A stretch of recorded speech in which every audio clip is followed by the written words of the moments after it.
Alors, nous corrigeons l'exercice 1 de la série 1.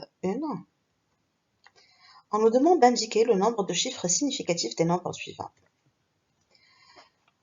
Mais avant ça, il faut comprendre ce que veut dire les chiffres significatifs.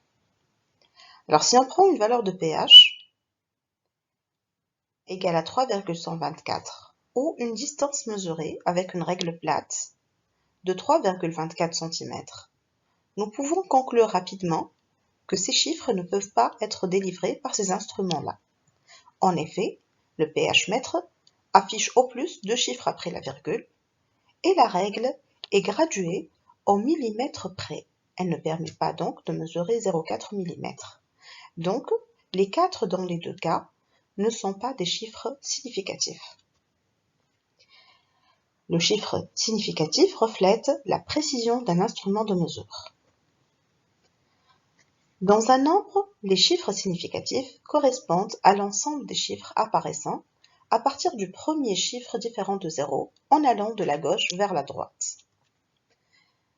Dans la longueur 0,28,500 mètres, on a 5 chiffres significatifs.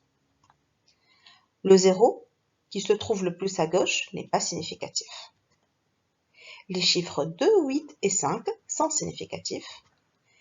Mais pas que ça, les deux derniers zéros qui se trouvent à droite, eux aussi, ce sont des chiffres significatifs. Et ils indiquent que cette longueur est précise en millimètres près. Quand une valeur est exprimée en notation scientifique, avec une puissance de 10, tous les chiffres se trouvant devant la puissance de 10 sont significatifs. La puissance de 10 n'est pas prise en compte.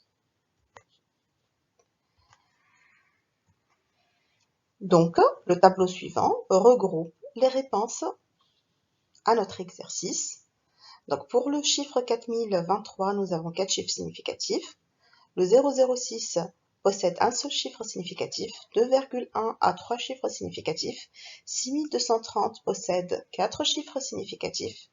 Le 6,23, 10 à la puissance 23, possède 3 chiffres significatifs. Donc là, c'est un cas de notation scientifique. Donc tout ce qui se trouve, les 23 zéros qui se trouvent regroupés dans la puissance, ne sont pas considérés comme chiffres significatifs. Le 9,1, nous avons 2 chiffres significatifs. Le 5,60, 10 à la puissance 3 millilitres, nous avons 3 chiffres significatifs. Et pour le 0,000709 mètres cubes, nous avons 3 chiffres significatifs. On s'intéresse maintenant à donner le résultat d'opérations en tenant compte des chiffres significatifs. Lors d'une multiplication ou d'une division, la précision du résultat se trouve être limitée au même nombre de chiffres significatifs que celui qu'en possède le moins. Contrairement, dans le cas des additions et des soustractions, il s'agit de se concentrer sur le nombre de chiffres après la virgule. Le résultat est arrondi au même nombre que celui qui possède le moins de décimales, c'est-à-dire le moins de chiffres après la virgule. Donc reprenons, pour la multiplication et la division, on s'intéresse au nombre total de chiffres significatifs. Pour l'addition et la soustraction, on s'intéresse au nombre de chiffres après la virgule.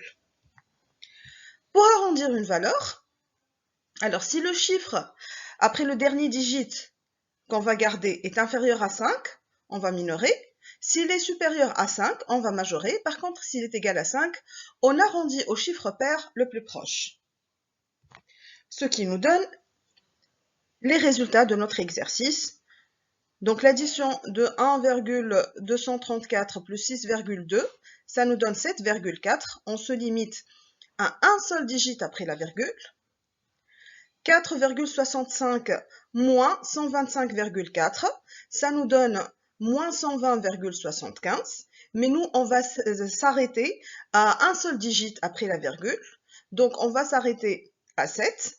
Comme le chiffre après 7 égale à 5, donc là, on va majorer pour avoir un chiffre pair qui est 120,8.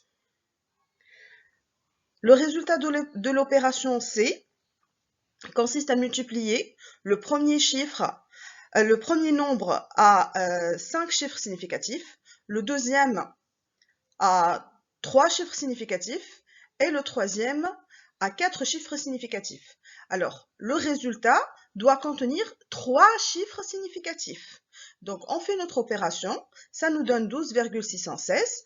On ne garde que 3 chiffres significatifs, donc ça sera 12,6. Pour le cas D, on a 1,5 10 à la puissance 3, moins 3 10 à la puissance 2. Donc là, il faut ramener le résultat au même, les chiffres à la même puissance. Et ça nous donne 12 fois 10 à la puissance 2 millilitres.